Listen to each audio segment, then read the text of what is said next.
Hey, this is Marcus Watch with today's episode of 3 to Make 2, all your NBA news. And I want to start out with the name Noah LaRoche. So I know what you're thinking. Okay, who the heck is Noah LaRoche?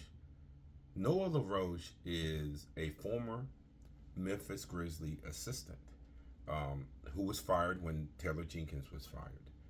And he's a consultant for the Miami Heat.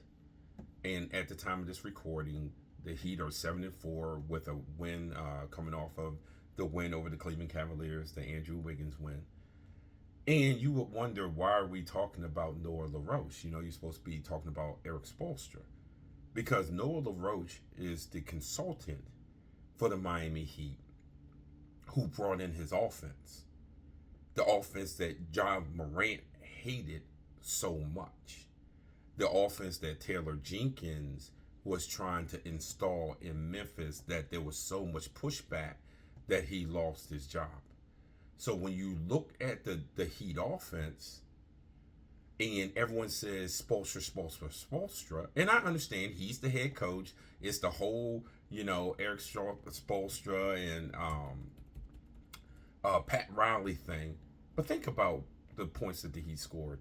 They had 146 against Memphis. They had 144 against Charlotte. They had 140 in overtime against Cleveland. They had 136 against Portland. They had 130, I know. They had 120, I know, in a loss to the Lakers. They had 120 in a win over the Clippers. It's that offense. And you know what's that offense? And why I love it so much, for those who know, when I was a coach, I run a lot of Euro actions. And that's because when you don't have an offensive star, and certainly in the NBA, when you don't have a superstar, when there's really under 10 true superstars in the NBA, running those sets and actions, boy, they make a lot of offensive players look really, really good. Why? Because those actions are designed to put you in space at your strengths. So, are you necessarily running it if you have prime LeBron James? Probably not. Are you running it if you have prime Luka Doncic? Probably not. Because those guys, with LeBron at one time, with Luka right now, they're ball dominant. And see, that's what John Morant wanted to be. He wanted to be ball dominant. Well, in these actions and sets and stuff like that, you can't have a ball dominant guy. So it doesn't work. But when you have the roster that Miami has, and it's a very sum of parts, and outside of when they brought in LeBron and Wade and Bosh, essentially they've always been a sum of parts organization. Then you bring in Noah LaRoche, and it's a marriage made in heaven. So that's where the Heat made the big improvement. And for those who gamble, hey man, you might want to look at the Heat's odds to win the Eastern Conference. Because the Eastern Conference is wide open, guys. It is wide open. And why not the Heat? Because it can very, very easily be the Heat in a 7-game series. So remember the name Noah LaRoche when you're talking about the resurgence of the Heat offense. When we come back, we're going to take a look at what was supposed to be a foregone conclusion, that the Cleveland Cavaliers got the better coach, not the Detroit Pistons. Are we sure? This is Marcus Washington, MTC Media.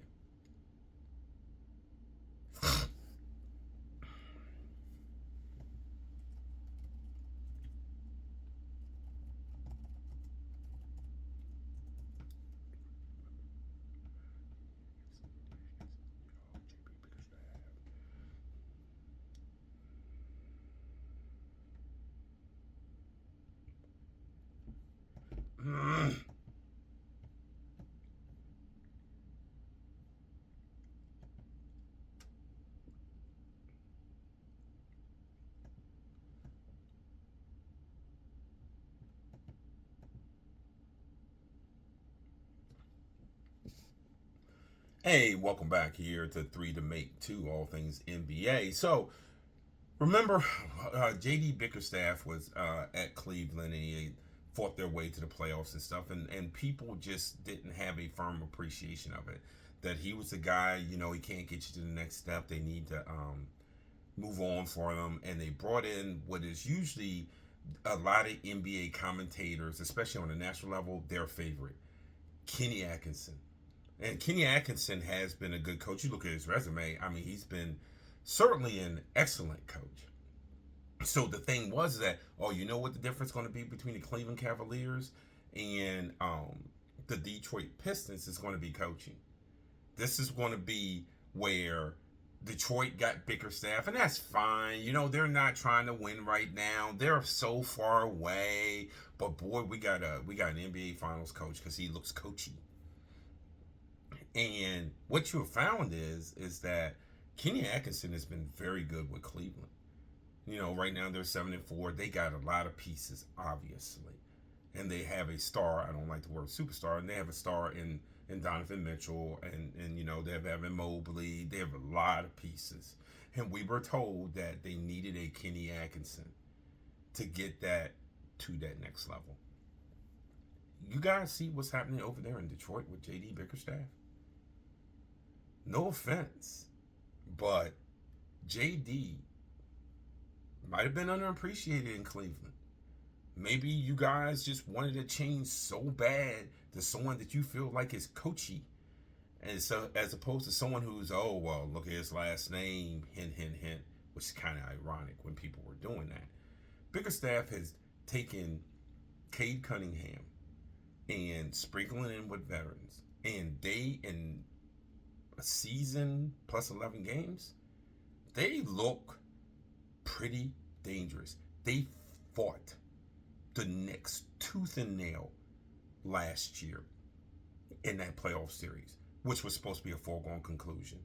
And they gave the Knicks heartburn that entire series.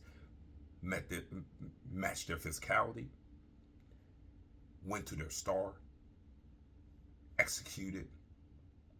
All of those things, the Knicks escaped that series.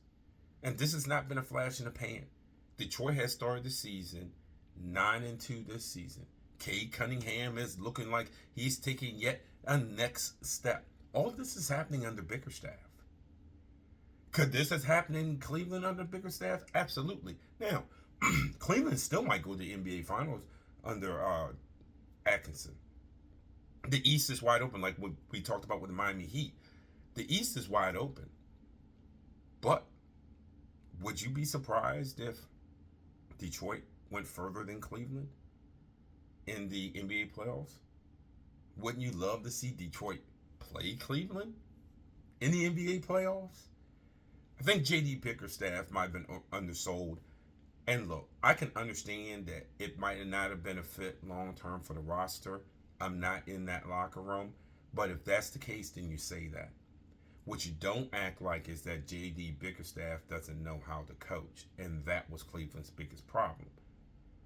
You didn't have to trash the man to try to justify a coaching change.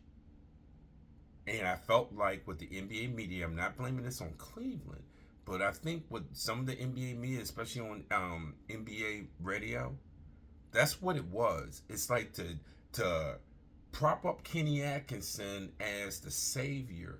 You felt like you had to crap on JD Bickerstaff, and that was just wrong.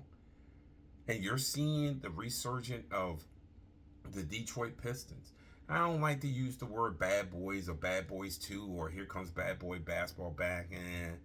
Different time, different structure. And the bad boys, the only bad boys of Detroit, nah, they deserve better than that. Don't compare this team. And let this team have its own identity. And it's earning it. So definitely in the future, hey, if a coach doesn't work, it doesn't work, right? That don't mean you have to trash him on the way out and act like he's incompetent. Thank you for joining me for this episode of 3 to Make 2. This is Marcus Washington.